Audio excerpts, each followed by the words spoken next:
안녕하십니까?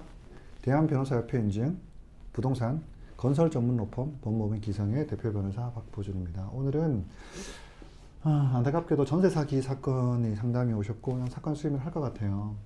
내용을 좀 이게 과연 이게 사기라고 할 수 있는 건지. 여러분 이렇습니다. 부동산 값이 확 하락함에 있어가지고 하락했다는 것만으로 그러면 처음부터 할 수 있는 것이 사기인가? 사기라는 표현을 쓰고 있지만 애매한 경우가 되게 많습니다.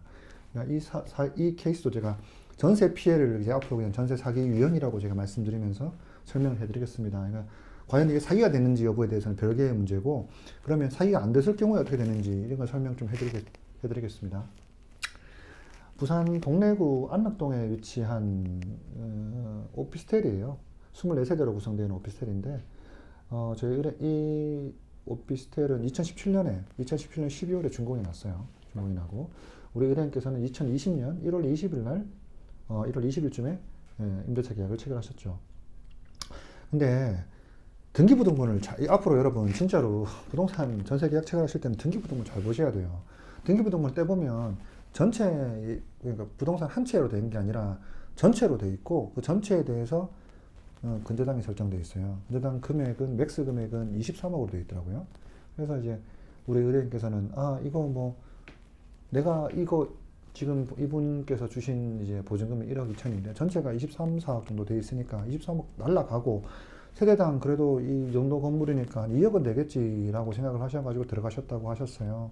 그런데 부동산 하락기가 되니까 이거 원래 감정가, 이게 참정가 탁감 맥스로 받았을 때가 39억이래요. 39억이고 지금은 이거 20억대 후반도 어려운 실정이에요. 근데 변호사님 왜 문제가 되냐라고 하면 23억이 이미 선순위가 잡혀 있고 그 이후에 우선순위가 있는 호실들이 들어가 있죠. 근데 우리 의뢰인이 봐보십시오. 2020년에 들어갔죠.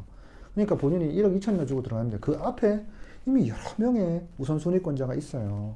그러니까 그러면 변호사님 이 건물에 관해서 제가 받을 수 있는 돈은 얼마입니까? 내가 이렇게 해도 이 호실에서 N방 돼 있으면 23억이 다 낙찰이 되겠죠. 거기다가 뭐 국세도 있고 뭐 다른 것도 뭐 우선 나가게 하면 한 세대당 1억 그렇죠. 1억 이상은 날라간다고 보고.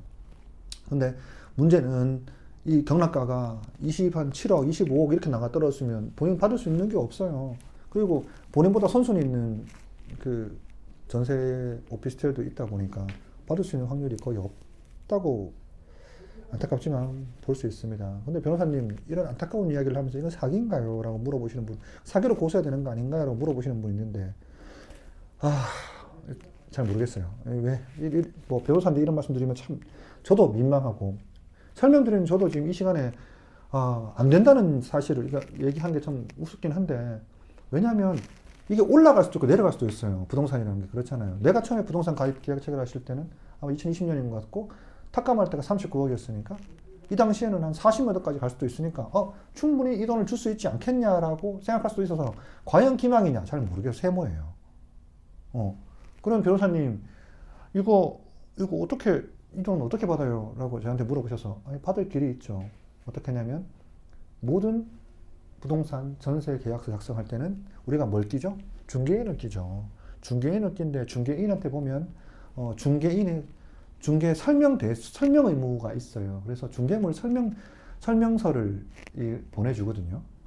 근데 거기 내용에 잘 보면 내가 뭘 당했는지 뭘 안 당했는지 내용이 나옵니다. 잠깐 볼게요. 자, 여기 보면 중개 대상물 확인 설명서 비고지형 건축물이라고 해가지고 거주용에 들어가고 이렇게 쓰죠. 오피스텔이니까.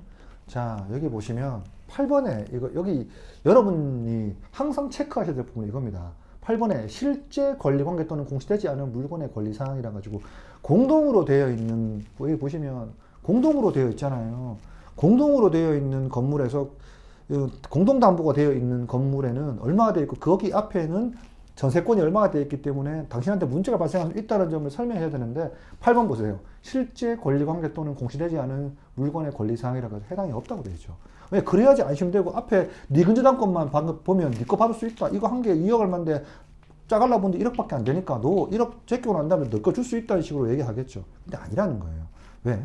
공동담보가 되어 있고 떨어졌을 경우에 앞에 선순위로 있는 공동담보로 되어 있는 선순위권자들이 돈 다 받아가면 너 받아갈 것도 없다라는 얘기를 해줬어야 되는데 그 8번에 그 등이 빠져 있죠. 그래서 누구한테 공인중개사를 상대로는 불법행위 손배 책임을 구할 수 있고 아니면 과실 책임을 구할 수도 있어요. 계약 책임상 문제 8번 사항을 제대로 하지 않아서 이런 과실이 있기 때문에 책임을 물어볼 수 있고 그 다음 중요합니다. 공제증서에 근거해 가지고 한국공인중개사협회를 상대로 소송을 해서 받아올 수 있는데 여기 보면 공제금액 1억으로 돼 있죠.